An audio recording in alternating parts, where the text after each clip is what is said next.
Welcome to Breakthrough Success. I'm your host, Mark Gabberty, the content marketing expert, bringing you 5 new episodes every week where I and top-level guests teach you how to take your business to the next level and achieve your breakthrough.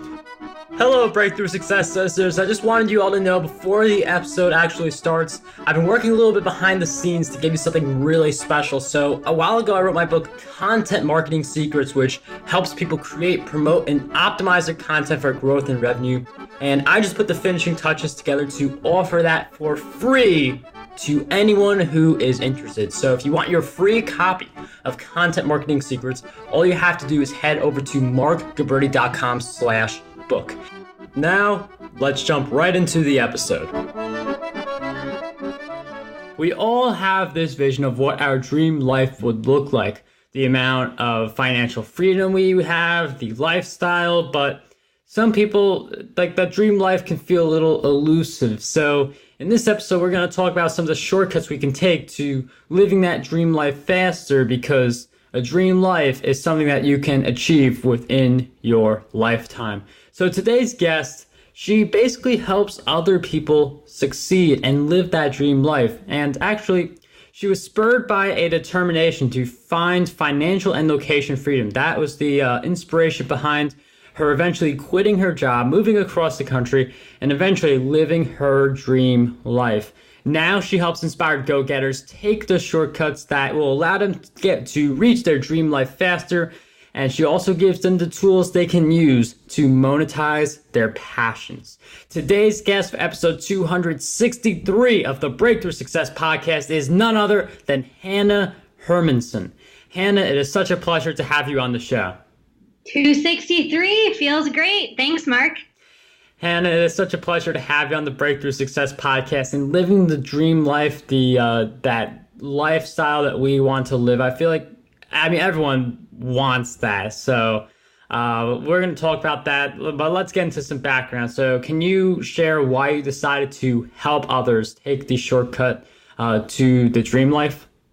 Yeah, so I think you hit on something so key already, and that so many of us dream, oh, wouldn't it be nice? Or, oh, when I win the lottery, or even worse, when I retire, I'll do the things that I love. And I just wasn't okay with that plan, really. So taking you back and getting into my story a little bit, I grew up in a small town in Wisconsin. And I saw a lot of models of people working hard during the week and chilling out on the weekend and talking about lofty goals that felt like someday plans or very far away. And as I mentioned, even from a young age, I knew I wasn't going to just play the status quo game. But again, I didn't have the exact role models that I wanted, or I didn't really know what was out there for me. So I did all of the right things. I was class president for 6 years in a row growing up. I got into a good college. I studied psychology, took leadership, whatever, like all this crap that I thought was going to lead me to success or make me happy, but really made other people happy and not so much myself, and that kind of burning desire to do more, do something different. So in college, I got some taste of travel. I had really never left the 48 states or the Midwest before I was 19 years old. And when I was 19, I started traveling to the developing world. And that's where I realized that money is made up and that my whole life I was living in the structure of the US dollar, working for a retirement plan, having someone, pay my insurance or take care of me. But that just wasn't true in other places.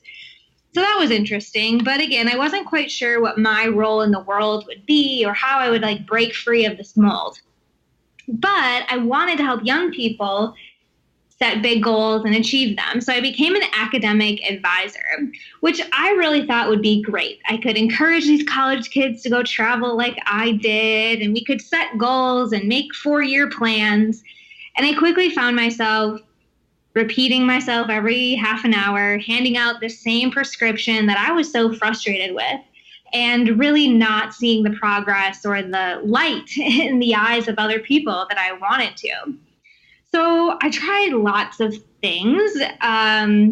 As you might hear from just my energy or some of my story already, I go all in and I get really passionate. Maybe you have some of that in you. I find that in a lot of go-getters and entrepreneurs. So I first started dabbling in network marketing, which was a good fit for a couple of years. And ultimately, I found that I kind of outgrew that mission. I was selling someone else's products. It just wasn't true to me any longer. So I did the quintessential white girl millennial thing, and I became a yoga teacher. And that was, yes, a spiritual journey, but also an entrepreneurial journey. I realized on hindsight. I learned how to become a contractor and recruit students to my classes and offer a ton of value to keep people coming back. And through teaching yoga, I started connecting with more and more people who thought outside the box, who were flexible, not only, in their physical workouts, but also in their thinking about the world and approaching a lifestyle. So I did the barefoot granola thing and quit my job to pursue my passion of yoga, actually with a startup. And that startup, again, obviously really taught me a lot about what's possible within the realm of entrepreneurship and self-starting. But as with startup stories, I didn't see the outcomes that I anticipated when I joined the team and thought I would be compensated with a salary.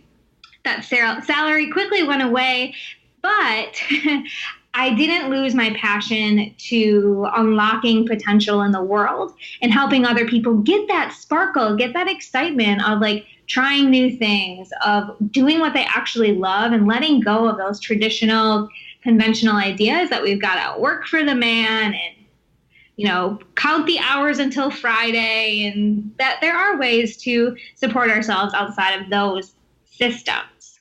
Are you still with me? Mm-hmm.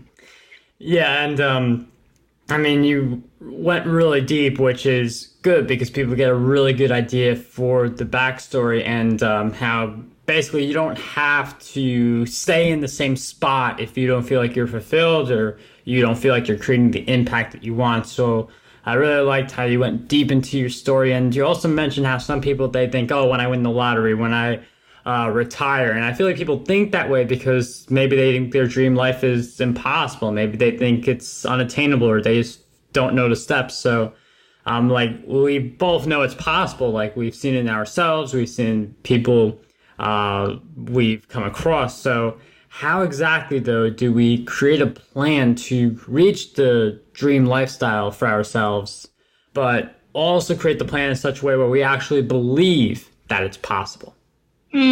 Yeah, I love that question because I think a lot of people actually think that the hoping and playing the lottery and visualizing is the shortcut. And I'm very woo-woo. I own that. I mentioned I'm a yoga teacher. I totally appreciate the power of the law of attraction, visualizing, all of that stuff. But at the end of the day, if you don't have a strategy and, like you said, a plan that's going to actually make your dream life your real life, it can get very frustrating and take a long time. So the first thing is deciding what your dream life is and what you actually want.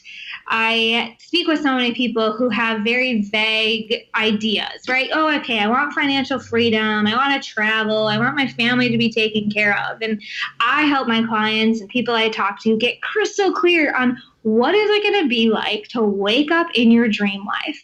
And if you don't know what happens at 6 a.m., 8 a.m., how can you start moving towards that? And there's a lot of, the compound effect, and lots of people talk about tracking your progress. And that's hard to do also if you don't know at least the main direction you're going in. So the first step is to let go of the how, let go of the feasible, and write down exactly how your dream days would be. So for me, when I did this the first time, I was working in a desk job. It was a crappy February in Wisconsin. Bleak. If anyone's been in the Midwest, you know what February means. And I thought, I'm going to wake up to ocean waves. And let's say 8:30. At this point in my life, I was getting up early, hustling, doing all this morning routine stuff, which whatever. But no, okay, my dream life is to sleep in and to wake up naturally. And then I'm going to go for a run with sand in my toes. And when I get back, so literally like these detailed things with a timeline. And then once you can really like take a step back, I think also I need to just mention that when people do this, they often find that they would like to do a little work. So you don't have to outline exactly what you're going to be working on, but really, chart this out as if it's like a real life day, not a vacation, but a routine that you would want to maintain. And I really like how, like the vivid detail in that, like on the beach, running with sand in your toes, that's a very detailed picture. And the more visual you make the vision, the easier it is to put in the work because you have a more clear finish line. Like you see any race, whether it's a marathon or something else, like people are in like full gallop when they're towards the finish line. They find that extra in them. So if you're able to visualize it, it could really make a big difference. But part of achieving the vision is being able to make the money to make it happen, because money can, in a sense, buy some of the freedoms that make that lifestyle possible. So how can we make a profit from our passion? Oh, I love that question, because yes, we start big, we start lofty, and then how do we incrementally get closer to that? And so just as you, listener, friend on this podcast, Mark, maybe, you charted out what your dream life would be or the aspirations you have, I want you to consider someone that you would like to help. Because I find that the fastest way to monetize your passion is to share it with others in a life-changing way. So what I help people do is create what I call a priceless offer, so that you can be putting a nice income or sticker price or whatever you want to call it, cost on an investment that you can share with someone else to actually change their life. And I help people get into a dream life. That's broad. But I have some clients who help people achieve a health goal that they used to have, or a mindfulness practice, or a marketing plan that they didn't have at some point in their life. So thinking about creating a priceless offer, something that you can share with just a few people to start, because that's really how I help my clients quickly monetize their passions and their talents, is by creating a service with a high ticket offer. So let me go back. I was starting to get into this. When you think about, all right, who can I help with a service? Like, what is it that they're thinking about that I can speak to? And so priceless, if we're going to keep going with this activity that really changed my ability to make money, is what I now call a dream life in a real life exercise. So we already talked about you got the vision for your dream life. You know how you talk about it. But now put on the shoes or the flip-flops of the people that you know could benefit from the passions that you have, the talents that you already have, and start jotting down their actual words. How do they talk about the reality, the real life that they have right now, the pain points, the challenges? And then also, how do they talk about their dreams? Where do they want to go? Where are these? And again, this could be a health goal, a marketing goal, a financial goal, whatever. You're going to just focus on something that you've got an area of expertise in. So an example is one of my clients who is a health coach. She had lost a lot of time and money and energy trying to heal an autoimmune disease. And she went back thinking about that challenge and that pain. And she even looked at old journals and wrote down the experiences and the thoughts she was having. And that was her real life column. And then in her dream life column was, the health that she had found through nutrition and alternative medicine and the community she was building and the lifestyle that she had only dreamed of. And then we look at those and we compare and we start to notice what connections we can offer people between their dream life and their real life. And those connections and that support and those principles or, those things that you had experienced in your life become your priceless offer. And I help people kind of package that and stuff. But I think a really great starting point is to start outlining what are the experiences that you can help people get out of or get into. And I really like that angle where you focus on the value that you can provide and helping people, creating that impact. And one thing I want you to know that Hanna mentioned is having that high ticket service. So like for any income goal, like let's say you want to make $10,000 per month, you could sell thousands of books. I mean, that's something that people do. That's something that's one of my goals to do. But you could also just have like 2 clients who pay you $5,000 per month or 10 clients who pay you $1,000 per month, and you hit your goal of 10 grand per month. So Hanna pointed out the high ticket as well, and it's something that I wanted you to that's something I wanted to emphasize to you as well. And one of the things that I feel like affects a lot of people with their when they're pursuing their dream life is maybe they feel like, as we mentioned before, like you can't do it, like you have the mindset. But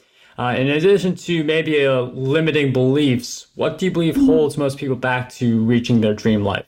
Yeah, I'm so glad. Okay, limiting beliefs. Let's realize that those are something you need to, overcome. And really, I think that thinking too small is what holds people back. So let me give you an example. Another client of mine came to me just because she wanted to pay off debt. And it was like a little bit desperate, but also she knew she had a lot of expertise. She actually worked as a IT tech support person in a large corporation. So she had all of these really niche tech skills, yet she needed to pay off debt and she wanted to do it, like you said, in the high ticket kind of way. So she only needed a few people. And she thought, all right, so I have $100,000 in debt. If I want to pay it off this year, I need to make $10,000 a month. And as you just mentioned, yeah, you can do that with 10 people. And her work snowballed so much that she, easily made her, she paid off half of her debt in the first few months. And then it was like, wow, okay, it's not just about me and my debt anymore. I realized that people have a lot of pain points, a lot of real life column around technology, and I need to get this to more people. And so her starting out just thinking about herself and her debt did hold her back a little bit at the beginning of her business because she was so focused on just the fundamental needs, her own thing. And I think that when we can take our perspective, whether it's thinking about the people who need more of your technology support, or if you look at the world at large and actually consider the disservice you're doing people without sharing your vision, without sharing your gifts, that's where I get so much motivation. And I think our focus needs to be more than just the day-to-day. Okay, am I drinking a smoothie? Am I paying my bills? Where's my run gonna take me? But we hold ourselves back so much without thinking about the global impact that each of us holds. And I really like flipping it a little bit. Instead of thinking you're thinking of the person who you're providing value to and how the disservice you're doing by not going out there and providing value. Some people call selfishness of you not going out there providing the value that you could be providing, because when you have a podcast or blog post or a product or service, you go abandon that or you don't produce it. And there are a lot of people who could have used it who are not using it, and that can really give you the motivation to live your dream life, especially if you're able to connect all of the product, service, content with that dream and the emotion as well of the disservice by you not pursuing the dream. It doesn't just affect you, it also affects the people who you could have served. So I really like that idea of something that we can do. But I know that on the path to living the dream life, there are certain challenges that we come across along the way. And I'm wondering if you could share with us one big challenge you faced in your journey and the powerful lesson you learned during that challenge. Yeah, so something we haven't touched on quite yet is there's another piece of my organization. I do the Dream Life coaching, and I also, my partner and I actually have curriculum for middle school students so that they start to get this perspective of like, I have so much potential in the world. I'm not going to wait for the lottery or just pray on my YouTube channel to explode. But anyway, my partner and I are alongside someone who supported me, but just didn't get it. And he is really a great cheerleader. Obviously, now he has seen me make dream life real life and what's possible in my life and my clients' lives. And he actually is not going back to the classroom. We're full-time digital nomads pursuing our passion projects full-time. But the challenge was really accepting the fact that people don't get it. Even people that love you and want the best for you and hope that you achieve all of your goals, like breaking out of that mold, out of that status quo, out of that Wisconsin upbringing or, just small town upbringing was really hard for me. And what I realized, because I spent a lot of time defending myself and trying to explain entrepreneurship or my mission statement, so that people would get me. But in doing that, I realized that I didn't get myself. I didn't actually get the, mission I was on or the real qualities that I wanted to exemplify in my work. And so I had to do a lot of soul work on, it's not about explaining or defending or convincing people to join my movement, but I need to be confident in the fact that, yes, me standing in my greatness, sharing my gifts, is going to make the world better, and people will be attracted to that. And I don't want to force people into that. And so, we had, I could tell you lots of specific conversations or, tiffs we had, if you will, about just that tension between entrepreneurship and the conventional lifestyle and not forcing people to get behind you, but rather just embodying it and trusting yourself. And at the end of the day, you do have to have that level of trust in yourself. And the level of trust you have in yourself will be a critical factor in determining how far you go with pursuing your dream life and eventually reaching it. That trust in yourself being very key for everything that you do. And one of the things that is also very key is learning as much as possible. I know you're doing a great job with that by listening to this podcast, but I believe we could all be learning by reading. So with that in mind, Hanna, can you share with us 3 books that you believe will have a positive impact on us? Yes, absolutely. So number 1, I have him in my back pocket. I'm actually going to go spend a week with him next week, is Jack Canfield, The Success Principles. Have you read it, Mark? Honestly, no, but I have heard that from several guests. Yes, it is a game changer. And like I said, I've read it dozens of times and I have it with me now in Kindle, but all the time. And I recommend that to anyone and everyone, no matter what your goals are, no matter if you're an entrepreneur or a stay-at-home mom, it's amazing. So that's my number 1. Number 2 is I do really appreciate Jen Sincero's You Are a Badass. I think sometimes we all can use that little reminder, that kick in the butt that's like, you got this. And like you said, having that belief in yourself, it's kind of helpful to hear it from other people or read it. And then finally, something a bit different maybe, but it's called The Yamas and Niyamas, and it's by Deborah Adele. And it's focused on the limbs of yoga. As I mentioned earlier, yoga is not just about your flexibility on the yoga mat, but it's also about how do you implement mindfulness, flexibility, compassionate understanding into your day-to-day life in a way that isn't so like yoga textbook Sanskrit, but really approachable and adaptable. Hannah, thank you for sharing with us those great book recommendations. We will throw all of those into the show notes, markgilberti.com/E263. We will also throw in podcast domination in the show notes for anyone interested in growing, launching, and monetizing their show. That will be markgilberti.com/PD. And before we wrap up this episode, Hannah, I've asked you several questions throughout our time together, but what do you believe is one question that we need to be asking ourselves more often? What is it costing you to play small? If you're thinking just about your own needs and taking care of the basic things, what are you missing out on? And if you started to think a little bigger, how much abundance could you bring into not only your own life, your own bank account, but the world at large?